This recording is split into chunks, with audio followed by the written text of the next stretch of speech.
Now, fourth function we are starting. The fourth function is a polynomial function.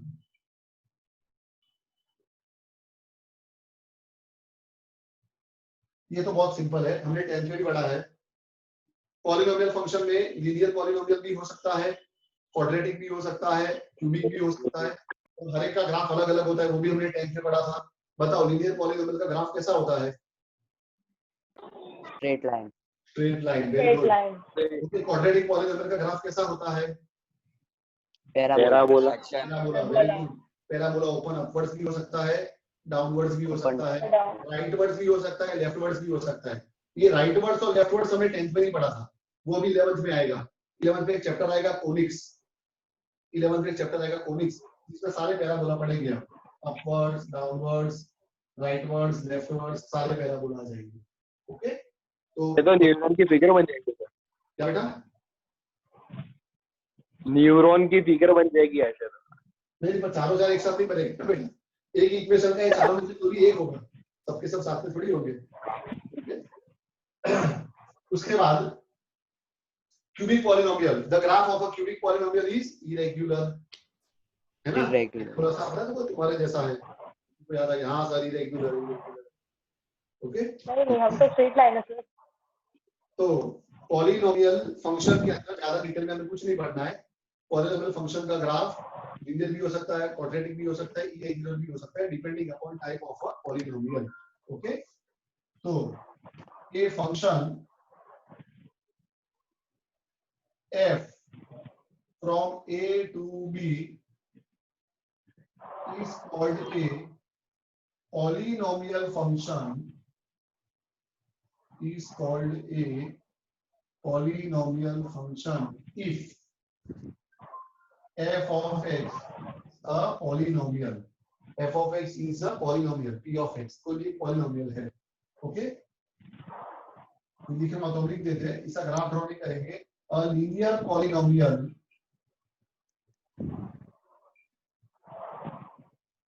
function has graph of linear polynomial,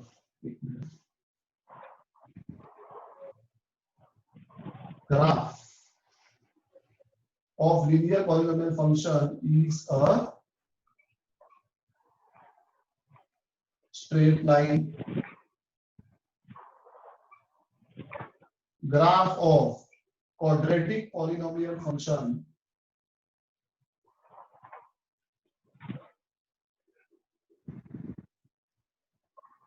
is a parabola.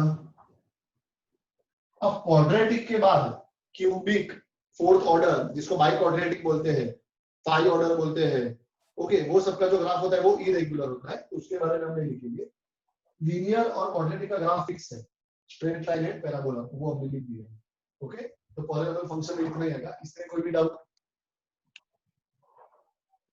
Yes और no? No sir. Now next, number 5 is uh, क्या लिखा है? Signum function. Signum, अमुक जन इसको signum बोलते हैं, signum नहीं है। ये क्या है बताओ तो? SIGN क्या होता है? साइन। गुड, साइनम है, signum, signum function. It is not a signum, it is called signum function. पहली बार जो भी बेचारा लाइफ में इसको पढ़ता है तो सिग्नम ही बोलता है। मैंने भी जब पहली बार पढ़ा था तो मुझे भी सिग्नम ही लगा, तो तुम्हारा दोष नहीं है इसमें। It is not a signum, it is a साइनम function. नाम से ही पता चलता है, साइनम, साइनम फंक्शन साइन पे डिपेंड करता है, नंबर की। तो देखो, ए function f from a to b is called a sinum function if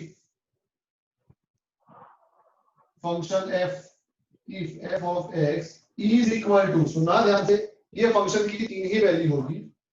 1 if x is greater than 0, 0 if x is equal to 0, and -1 if x is less than 0।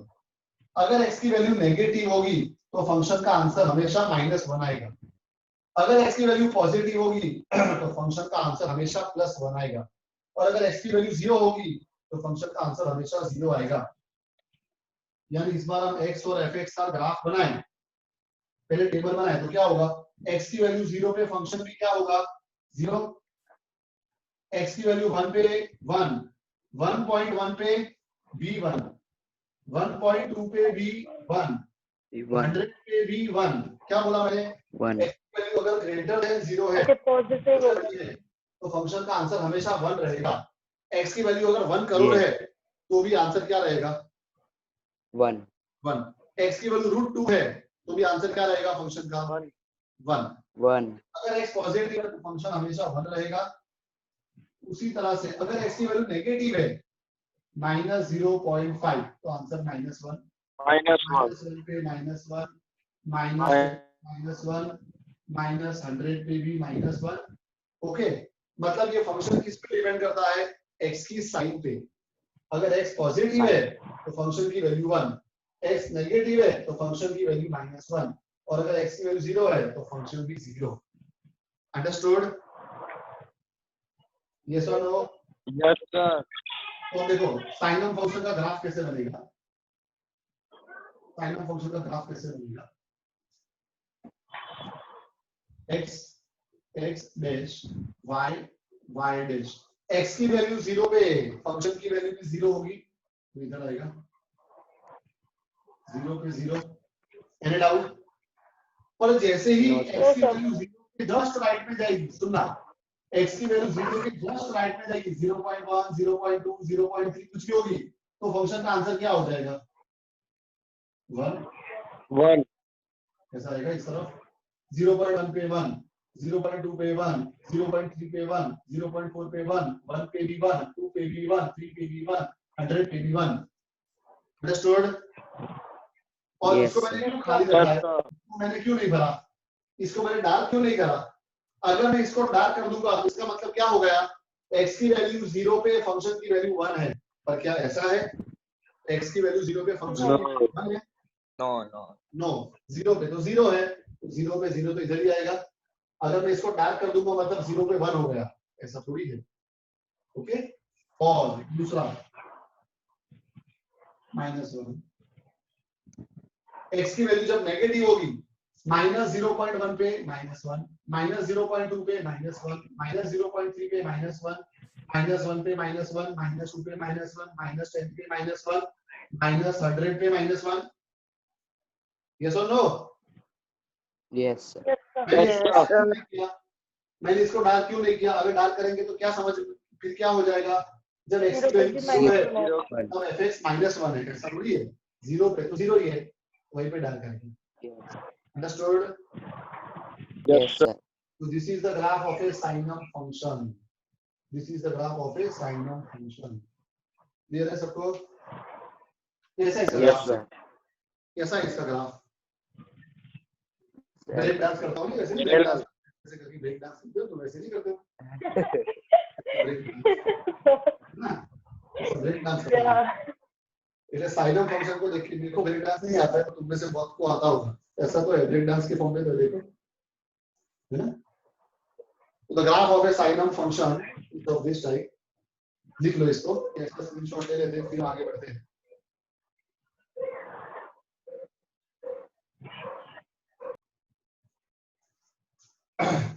चलो अब देखो कौन सा नंबर आया, 6 नंबर आया sir. Left hand side function left hand side और floor function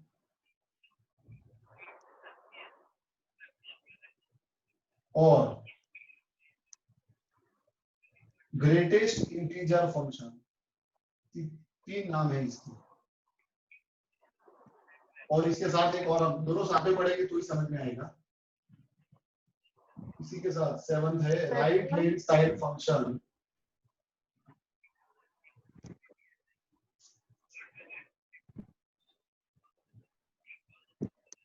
और ceiling function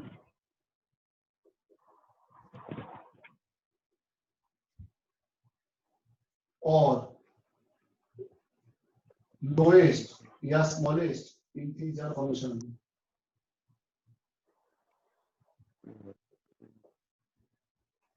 अब ये तीनों नाम क्यों पढ़े उसका भी एक रीजन है, वो मैं समझेंगे। अब पहले देखो लेफ्ट हैंड साइड फंक्शन को देखते। A function f from r to z, बहुत ध्यान से समझना है इसको। ये function f from r to z। Now what is the meaning of r to z? r क्या होता है? What is Rational r? number. Real number. Set of real numbers. And what is z? Integers. Integers. अब r का मतलब domain, मैंने बोला था ना एरो मार्क के आगे वाला डोमेन होता है। हाँ, मतलब आप x की वैल्यू तो कुछ भी ले सकते हैं, रियल नंबर है ना, x की value positive, negative, rational, irrational कुछ भी ले सकते हैं। लेकिन जो फंक्शन है, लेकिन जो ये फंक्शन है उसका आंसर तो हमेशा क्या आएगा? उसका आंसर तो हमेशा क्या आएगा? इंटीजर में आएगा। ये फंक्शन का आंसर कभी भी पॉइंट में नहीं आएगा, फंक्शन का आंसर हमेशा इंटीजर ही आएगा। ओके, तो function f from r to z। अब आगे देखो, इसके बाद क्लियर है सबको? r टू z क्यों लिखा वो? Yes, sir. Yes, sir. Real number, domain इसका रियल नंबर है। डोमेन मतलब मैंने बोला था तुमको x की वैल्यू, मतलब X की वैल्यू। x की वैल्यू तो कोई भी रियल नंबर डाल सकते हैं, लेकिन ये फंक्शन का आंसर हमेशा इंटीजर ही आएगा। ये फंक्शन का आंसर कभी भी पॉइंट में नहीं आ सकता, ऑलवेज इंटीजर आएगा। ऐसा क्यों अभी पता चलेगा। फंक्शन है from r to z is called, एक ही नाम लिखता हूं तुम्हें, left hand side function if, देखना ध्यान से, अब f of x is the greatest integer not greater than x। इसके अंदर ही इसकी पूरी फॉर्मूला आ गई। fx क्या है? Greatest integer not greater then x। Okay, और इसको इंडिकेट, इसको डिनोट कैसे करेंगे? It is denoted by integer x। इसको क्या रीड करना है? इंटीजर ही। बॉक्स बोल सकते हो बोलने के लिए। ओके, और इसकी इंपॉर्टेंस है, मैंने शो के लिए ऐसा नहीं लिखा है। जब भी तुम ऐसा स्क्वायर ब्रैकेट दोनों बाजू लिख जाए और बीच में x दिख जाए तो समझ जाना है कौन सा फंक्शन है, लेफ्ट हैंड साइड फंक्शन है। अंडरस्टूड? क्लियर है सबको? Yes. ये उसका सिंबल है। Yes, sir. अब देखो इसका मतलब क्या हुआ। बॉक्स x का मतलब क्या हो गया? इसका मतलब हो गया greatest integer not greater then x। तो चलो एग्जांपल से समझते हैं, एग्जांपल से समझते हैं। सर हाफ में ड्रॉ करना था। चलो एग्जांपल 2.7 के ऊपर बॉक्स है, इसका मतलब क्या हुआ बोलो? Greatest integer not greater than 2.7। x की वैल्यू 2.7 है, इसका मतलब यहाँ पे 2.7 जो है यहाँ लो, तो greatest integer not greater than 2.7। 2.7 से बड़ा इंटीजर नहीं होना चाहिए। तो बताओ 2.7 से छोटे इंटीजर कौन से हैं? 2, 1, 0, -1, -2, -3, -4 up to -infinite। Not greater then x, x अपना 2.7 है। Integer not greater then x, integer not greater than 2.7। 2.7 से बड़ा नहीं होना चाहिए। तो कौन सा इंटीजर आएगा? 2, 1, ये सब इंटीजर कैसे है? Not greater than 2.7। यस और no? Yes sir. yes, sir. अब इन सब में से कौन सा लेना है? तो आगे बढ़ो तो पढ़ो, क्या लिखा है? Greatest integer. ग्रेटेस्ट। बोलो इन सब में से ग्रेटेस्ट कौन सा है? 2. इसका आंसर 2 आएगा। एक और एग्जांपल लेते हैं। तो वापस से, मुझे तो पता ही नहीं, लेक्चर एंड हो गया है, मैं तो पढ़ाते ही जा रहा था। ये पहले वाला तो एग्जांपल पता चला ना सबको? Yes, sir. अब बॉक्स के अंदर 6.9 लिखा है, इसका मतलब इंटीजर नॉट ग्रेटर देन 6.9। ऐसा इंटीजर है 6.9 से बड़ा नहीं है, मतलब 6.9 से छोटा है। तो ये सब आ गए। 6. अब इन सब में से कौन सा लेना है? आगे क्या वर्ड लिखा है? ग्रेटेस्ट। Greatest. Greatest. 6. अब तो इसको गया। अब तो मैं तुमको कोई नहीं बोलूंगा, ये चलो 15.3, तो तुम वो क्या बोल दोगे तुरंत ही? 15. 50. ओके, पर अब देखो, बराबर राइट आंसर है, 15.3 है तो 15 ही होगा इंटीजर। पर अब देखो, अब एक नेगेटिव वैल्यू लेता हूँ, -7.2। अब अगर तुम -7 बोलोगे तो तुम गलत बोलोगे, क्यों? Minus. Minus Not 8. greater than Minus. -7.2। -7.2 से छोटा कौन है, बोलो? Minus. ये सब है ना? Minus नहीं 8. है. Minus infinity. -7.2 से छोटा कोई भी नंबर छोटा कब होगा? जब हम वो नंबर के लेफ्ट साइड पे जाएंगे। तो -7.2 से छोटा कौन है? -8, -9, -10, ये सब उससे छोटे हैं। यस और नो? Yes. Yes. इन सब में से कौन सा लेगा? ग्रेटेस्ट। -8. बड़ा कौन है? -8. -8 है। अंडरस्टूड? Yes, sir. तो इसके लिए ये नाम पता चल गया। ग्रेटेस्ट इंटीजर फंक्शन क्यों बोला? ग्रेटेस्ट इंटीजर फंक्शन इसके लिए बोला कि सारी वैल्यू में से हम हमेशा कौन सी वैल्यू लेते हैं? ग्रेटेस्ट। Greatest. तो ये तीसरा नाम पता चला, इसका क्यों पड़ा? Yes. Okay, Yes. अब चलते हैं दूसरे नाम के ऊपर। नहीं, अब चलते हैं पहले नाम के ऊपर। इसका नाम लेफ्ट हैंड साइड फंक्शन क्यों पड़ा, उसको समझने के लिए नंबर लाइन पे चलते हैं। पहला नंबर मैंने 2.7 लिखा। अब मुझे बताओ 2.7 कौन से दो इंटीजर के बीच में आएगा? 2 और 3. 2 and 3. और के बीच 2 में and तो उसमें से कौन सा नंबर आया आंसर में? 2 आया। 2. लेफ्ट हैंड साइड वाली वैल्यू आई ना, लेफ्ट हैंड साइड। 2.9 6.9 कौन से दो नंबर के बीच में है? 6 and 7. 6 and 7. आंसर क्या आया? 6 आया. 6 आया। लेफ्ट हैंड साइड वैल्यू आई। अब Yes. -7.2 के लेफ्ट में और राइट में कौन सा नंबर आएगा? इधर -8 आएगा, -8. -8, -7. -8. तो कौन सी वैल्यू आई? लेफ्ट वाली आई, -8। इसको क्या बोला गया है? Left hand side function, because it always take left hand side value. Understood? Yes, sir. और तीसरा, इसका नाम फ्लोर फंक्शन क्यों पड़ा? फ्लोर और सीलिंग क्या होता है? फ्लोर और सीलिंग Floor. अपने जमीन जहाँ पे खड़े रहते हैं वो, और सीलिंग मतलब ऊपर जहाँ पे पंखा लटकता है वो, बराबर है? तो फ्लोर का मतलब होता है लोअर वैल्यू, फ्लोर का मतलब होता है स्मॉलर वैल्यू, और सीलिंग का मतलब होता है हायर वैल्यू। तो 2.7 जो दो नंबर के बीच में आता था उसमें से हमने कौन सी वैल्यू ली? लोअर ली कि हायर ली? 2. Lower. लोअर मतलब फ्लोर। ओके, ये दोनों में से कौन सी वैल्यू आई? 6। लोअर मतलब फ्लोर। ये दोनों में से कौन सी वैल्यू आई? -8। लोअर मतलब floor. Understood? Yes. Okay, Yes. तो इसके तीनों नाम की महत्वता पता चली तुमको? Yes, sir. इसका एक चौथा भी नाम है, वो चौथा नाम मैं ग्राफ ड्रॉ करूंगा तब बताऊंगा। टेक्स्ट बुक में इतने सारे नाम नहीं दिए हैं, और तुम ऐसा मत समझ बैठना कि सर ने मजाक में नाम बना दिए। नहीं भाई, मैंने नाम नहीं बनाए हैं। ओके, ये सारे नाम इसको पहले से मैथमेटिशियंस ने दिए, ये सब कायदेसर नाम है। कुछ नाम मैं गैर कायदेसर देता हूँ, तो इनमें से कोई भी मैंने नाम नहीं दिया है। ये सारे नाम इनके पहले से, मैं तो खाली तुमको समझा रहा हूँ। मैं एक माध्यम हूँ जो इनके नाम को तुम्हारे तक ट्रांसफर कर रहा हूँ। ठीक है, तो ऐसा मत समझ बैठना कि इसमें से कोई भी नाम सनी सबने दे दिया है। मैंने कोई नाम नहीं दिया है। ओके, और चौथा नाम ये भी मैं लिखने जा रहा हूँ, और थोड़ी देर के बाद इसका ग्राफ देखिए कैसा आएगा, बहुत ध्यान से देखना।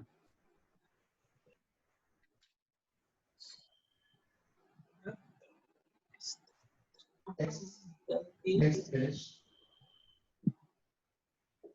y dash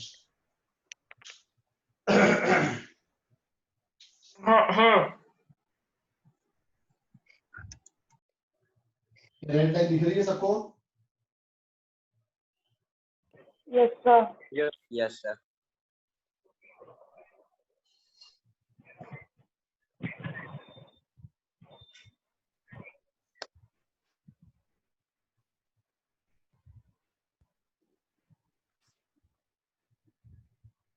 इसके बाद कोई लेक्चर तो नहीं तुम्हारा? No sir. No, sir. शायद थोड़ा एक्सटेंड हो जाए, वैसे तो नहीं होगा, हो जाए तो फिर कर सकते हैं, क्योंकि टॉपिक पूरा समझाना बहुत जरूरी है। अब देखो इधर ये ग्राफ तैयार है, मैं वैल्यू लिख रहा हूँ इधर खाली, क्यों 1 2 3 4 5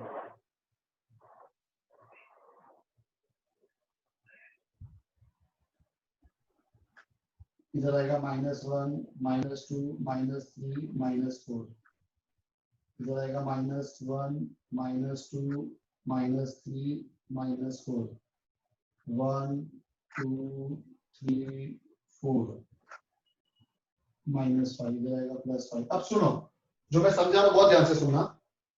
जब x की वैल्यू -4 और -4 के बीच में होगी, सुना, जब x की वैल्यू -5 और -4 के बीच में होगी तो फंक्शन का आंसर क्या होगा, बोलो? x की वैल्यू -5 और -4 के बीच में है, मतलब x की वैल्यू -4.9 है, -4.8 है, -4.7 है, -4.1 है। ये सारी वैल्यू कौन सी है? ये सारी वैल्यू कौन सी है? -4 और -5 के बीच वाली। अब फंक्शन का आंसर क्या होगा, बोलो हर बार? -5। Very good. तो जब x की वैल्यू इनमें से कुछ भी होगी, ओके, फंक्शन का आंसर -5 होगा, और -5 पे भी -5 ही होगा ना, -5 तो खुद है, इंटीजर का आंसर तो इंटीजर खुद ही आएगा। तो -5 से लेकर कहां तक? -4.1 तक आंसर क्या रहेगा? -5।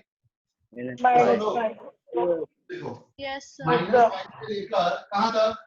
-4.1 तक आंसर -5 रहेगा। -5 तो नीचे बताना पड़ेगा, एक और लाइन ड्रॉ करनी पड़ेगी।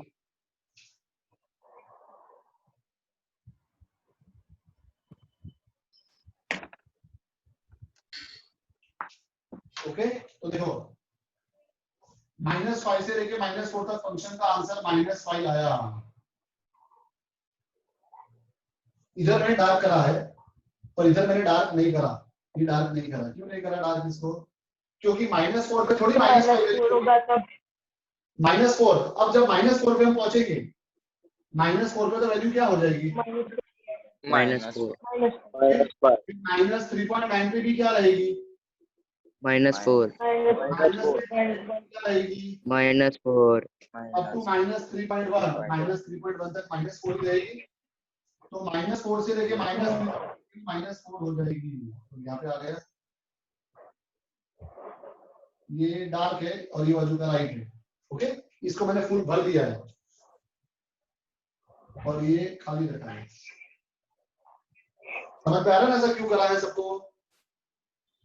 Yes, sir. -5 पे -5 होगा और -4 के पहले तक उसकी वैल्यू -5 ही रहती है। अब चलो -3 और -2 के बीच में आते हैं। जैसे ही x की वैल्यू -3 होगी तो -3 पे क्या आएगा? -3 -3 -2.9 पे भी -3 -3 कब तक? -2.1 तक। -2.1 चलो ये रहा -3।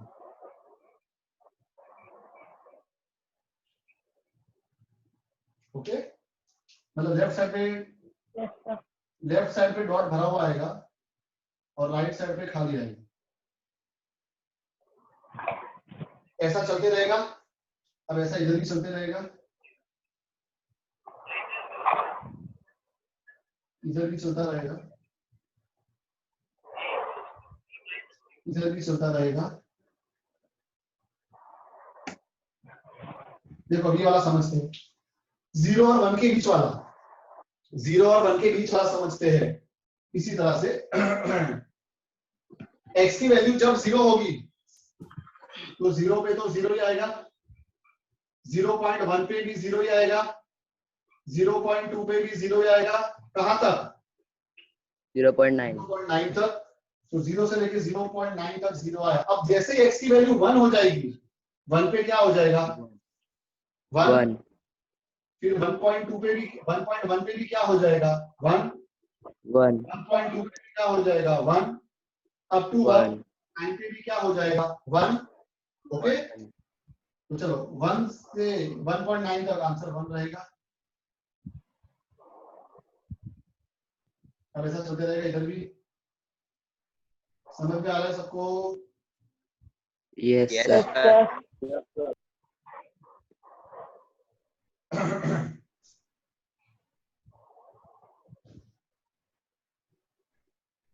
तो इसका ग्राफ कैसा आया? अगर तुम Tap. ध्यान से देखोगे तो देखो Idiot. इसका नाम लेफ्ट हैंड साइड फंक्शन है, इसके लेफ्ट वाला डार्क है और राइट वाला ओपन है, मतलब ब्लैंक है, खाली है। ओके और ये स्टेप्स बन रहे हैं, सीढ़ियां पगथी स्टेप्स बन रहे हैं। Yeah. इसका नाम है Step. फंक्शन। क्या है इसका नाम? Step function. Step Step function. function. और ये नाम भी मैंने नहीं दिया है, ये नाम भी मैंने नहीं दिया है, पहले से किसी ने दे दिया है। मैं होता तो मैं भी यही नाम देता, पर मेरे पहले किसी ने दे दिया, क्या करें? Any doubt? No, sir. Sir. अब चलते हैं right hand No, side sir. Function. Right hand side function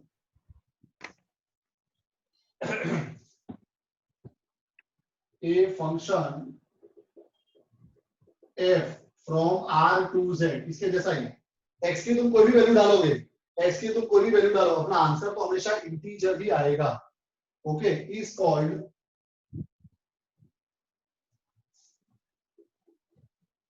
right hand side function if f of x equal to lowest या smallest integer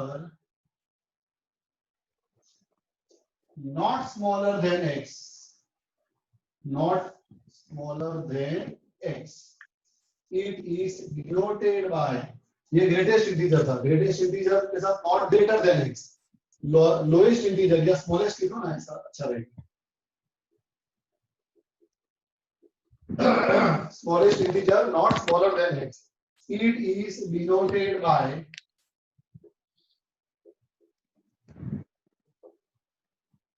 सिंबल। ये स्क्वायर में से नीचे वाला डैश हटा दिया, सीलिंग, सीलिंग तो ऊपर ही होगी ना, खाली सीलिंग तो ऊपर ही होगी ना। Yes. ओके इसके लिए सीलिंग किया। Yes. फ्लोर फंक्शन में दोनों करने का, फ्लोर भी बनाने की, सीलिंग भी बनाने की, पर सीलिंग फंक्शन में खाली सीलिंग बनाने की, इसको बोलते हैं सीलिंग फंक्शन या right hand side function. Okay तो सीलिंग फंक्शन का मतलब क्या होगा? क्या होगा? Smallest integer Not smaller than x. Not smaller than x। अब इसको समझते हैं अपने, अब इसको समझते हैं अपने एग्जांपल से। Example 2.7 smallest integer not smaller than x, x अपना 2.7 है, इंटीजर नॉट स्मॉलर देन 2.7, 2.7 से स्मॉलर नहीं, मतलब 2.7 से ग्रेटर, यस और नो? Yes, sir. अब ये आगे भूल जाओ, ये स्मॉलेस्ट को भी भूल जाओ, integer not smaller than 2.7, integer not smaller than 2.7 का मतलब इंटीजर ग्रेटर देन 2.7, तो 2.7 से बड़ा इंटीजर कौन सा होगा? 3. Up to infinite. और इन सब में से कौन सा लेने को बोला है? इन सब में से Smallest. कौन सा स्मॉलेस्ट? 3। ओके वैसे ही 6.9 हमने दिया था, इंटीजर नॉट स्मॉलर देन 6.9, 6.9 से छोटा नहीं, मतलब 6.9 से बड़ा, तो क्या होगा? 7. 9 10 अप टू इनफाइनाइट। और इन सब में से कौन सा लेने का? स्मॉलेस्ट 7 आएगा। Okay next -7.2 -7. Integer not smaller than -7.2, -7.2 से छोटा नहीं, मतलब -7.2 से बड़ा, -7.2 से बड़ा कौन होगा? -7 -8 -7 -6 -5 -4, ये सब हो गया ना। इन सब में से स्मॉलेस्ट -7। अंडरस्टूड? Yes. यस और no? Yes. Yes, sir. Yes, sir. अब इसका नाम राइट हैंड साइड फंक्शन क्यों पड़ा? तो मुझे बताओ 2.7 कौन से दो इंटीजर के बीच में आएगा? 2 and 3. 3 right hand side. 6.9 कौन से दो इंटीजर के बीच में आएगा? 6 और 7 -7.2 कौन से दो इंटीजर के बीच में आएगा? -6 और और -7 right hand side value okay. और Yes. सीलिंग फंक्शन क्यों बोला है? सीलिंग का मतलब हायर। ये दोनों में से कौन सी वैल्यू आई? Higher value, Three. Greater value. ये दोनों में से कौन सी वैल्यू आई? ग्रेटर। ये दोनों में से भी कौन सी आई? ग्रेटर। अब इसका ग्राफ ड्रॉ करते हैं। इसका ग्राफ भी स्टेप फंक्शन ही आएगा।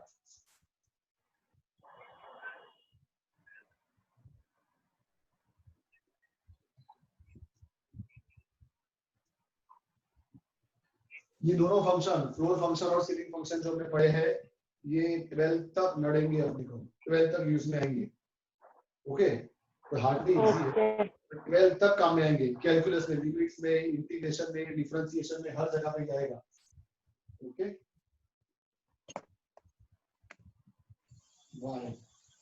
y dash x and x dash।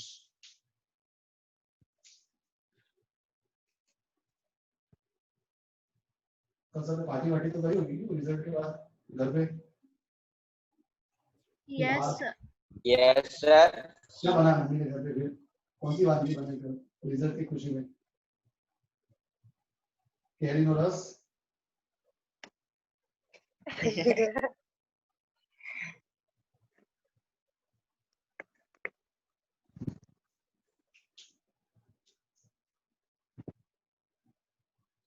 कल हमने तो ये बोला था घर पे रिजल्ट अच्छा है तो आज कैरी नो रस बनाइए। चलो बेटा, कल कैरी का रस खाया हम सब ने।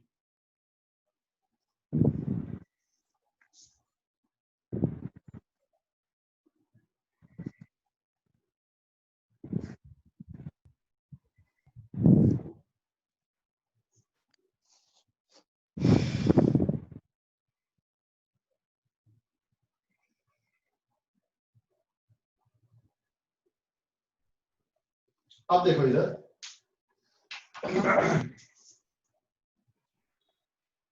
1 2 3 4 5 -1 -2 -3 -4 -4 1 2 3 4 5 -1 -2 -3 -4 एंड -5।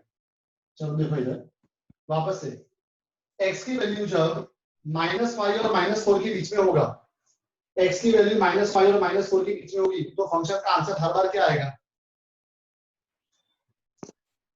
-5 पे -5 आएगा, बराबर है।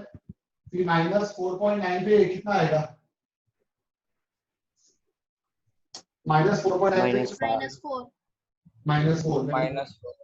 फिर -4.7 पे कितना आएगा? -4 -4 -4.1 पे भी कितना आएगा? -4 -4 यस और नो? -5 पे -5 आएगा। देखो -5 पे -5 आएगा, उसके पहले तक आएगा। पर जैसे ही -5 के जस्ट राइट में जाओगे, -4.9 पे आंसर -4 आ जाएगा। देखो -4.9 पे -4, -4.8 पे -4, -4.1 पे -4, -4 पे भी क्या रहेगा? -4 ही तो रहेगा। -4 पे भी क्या रहेगा? -4 ही रहेगा। यस और no? Yes sir. Yes, sir. जैसे x की वैल्यू -3.9 हो जाएगी, -3.9 पे क्या हो जाएगा? -3 हो जाएगा। यस और no? Yes. Yes, sir. Right hand side function है ये, राइट हैंड साइड फंक्शन ऐसा ही सोच लेगा भाई। -3.9 कौन से दो नंबर के बीच में आता है? -4 और -3 के बीच में। राइट हैंड साइड फंक्शन तो क्या आएगा? -3। -3 -3. ये हो गया -3। ऐसा कब तक चलते रहेगा? -3 पे -3। फिर जैसे x की वैल्यू -2.9 हो जाएगी तो फंक्शन का आंसर क्या हो जाएगा? -2। -2 ऐसा कब तक चलते रहेगा? -2 तक। -2. ओके, ये सब ग्राफ बनते जा रहा है, पता चल रहा है सबको? Yes, sir. Yes, sir. अब ऐसे इधर देख लो 0 और 1 के बीच में जैसे ही x की वैल्यू 0.1 होगी, सुनो 0.1 तो फंक्शन का आंसर क्या आ जाएगा? 1. 1. 1. 0.1 के राइट में कौन सी वैल्यू आती है? 1 आती है, तो 1. ओके, 1. 0.2 पे भी 1, 1. 0.9 पे भी 1 1. 1. और 1 पे भी 1. Hmm. 1 पे भी Yes. फिर जैसे ही 1.1 पे पहुंचोगे तो 2 आ जाएगी, फिर जैसे ही 2.1 पे पहुंचोगे तो 3 आ जाएगी, 3 आ जाएगी. 3.1 पे 3 हो पहुंचोगे जाएगी. तो आ जाएगी, और 4.1 पे पहुंचोगे तो 5 आ जाएगी. 5. देगा। तो अगर इसका ग्राफ स्टेप फंक्शन भी बना है, लेकिन इस बार डार्क वाले डॉट कहाँ पे है? राइट साइड पे है, right hand side. Understood? Yes, sir. Yes, sir. Okay, और इसका भी दूसरा नाम स्टेप फंक्शन तो है. Step function is a common name for both. Okay, sir. Graph of both the function is in form of steps. Yeah. Here is a cove floor function and ceiling function या left hand Yes, side sir. function and right hand side function. Yeah. यहाँ तक कोई भी doubt? Yes, sir. No, No. sir. तो चलो आज का lecture यहीं तक रखेंगे हम. अब नेक्स्ट लेक्चर में हम लास्ट एक्सरसाइज इसकी खत्म कर देंगे और चैप्टर फिनिश हो जाएगा. ओके, सर फोटो हाँ भेजना भेजूंगा, मतलब क्लिक फोटो भी कर. भेजूंगा और वीडियो भी भेजूंगा. Don't worry. हाँ अब भूल जाओगे ना.